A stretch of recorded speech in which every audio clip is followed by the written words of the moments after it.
All right, let's talk about sales. We're going to completely flip the script on what you think selling is all about.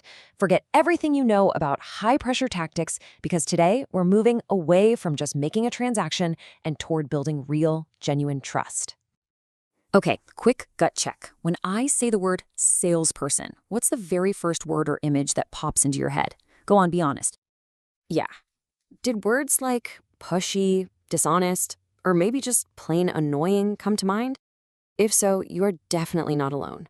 For way too long, that's been the stereotype. But what if the best salespeople, the ones who are truly crushing it today, are the complete opposite of all that? That's the big idea right there. See, modern selling isn't about hawking a product or talking someone into something they don't need.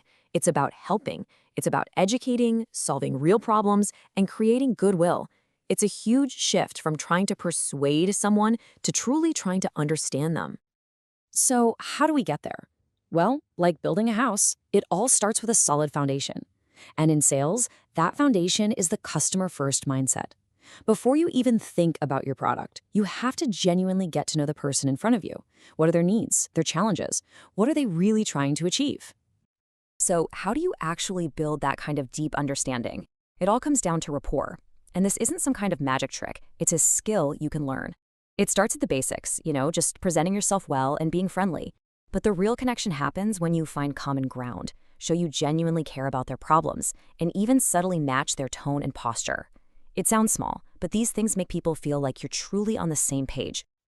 And the engine that powers this entire customer-first mindset? It's active listening. Let's be real. Most of the time, we listen just waiting for our turn to jump in and talk. Active listening is the opposite. It's about locking in and focusing 100% on what the other person is saying, with the goal of understanding, not just replying. That's how you uncover what someone truly needs.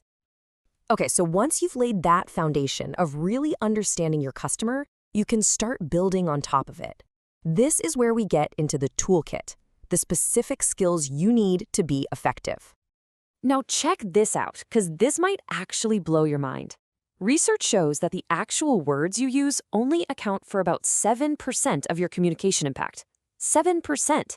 The rest? A whopping 38% comes from your tone of voice, and a massive 55% from everything else. Your body language, your facial expressions.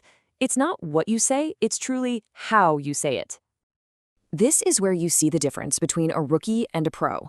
A rookie waits for the customer to say, "But what about?" and then tries to reactively handle the objection. A pro, on the other hand, practices objection prevention. Because they've been actively listening, they can anticipate concerns. They might say, "Now, you might be thinking about the budget," and address it before it even becomes a roadblock. It's about being proactive, not reactive. All right, now we're ready to put the final piece on top of our pyramid, the blueprint. You've got the right mindset, you've got the skills in your toolkit, now you need a structured process to bring it all together. This is what turns good intentions into consistent, repeatable results. And this classic 7-step process is that blueprint. But look at how our new mindset changes things. Preparation isn't just about you, it's about showing the customer you respect their time. The presentation isn't a generic pitch, it's a customized solution to the problems you've already uncovered. And that last step, follow-up, that's not just a quick email. That's where the real magic happens. This quote just says it all, doesn't it? Relationships really matter. It's that simple. That follow-up, that genuine appreciation, that's what separates a one-time deal from a career-long partnership. It's about showing you care long after the ink is dry.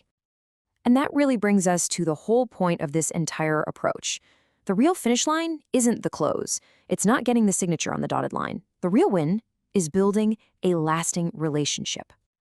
Because a successful sale should never be seen as the end. It's the beginning. It's the start of a relationship that's going to lead to referrals from people who love working with you, repeat business because they trust you, and a rock-solid reputation as someone who helps people solve their problems. That's the real payoff. So let's make this real, because this stuff doesn't just apply to sales. It applies to everything. Here's my challenge to you for this week. Find one conversation. Could be with a client, a coworker, your partner, whoever, and make a conscious effort to focus more on understanding them than on being understood yourself. Just try it. See what happens.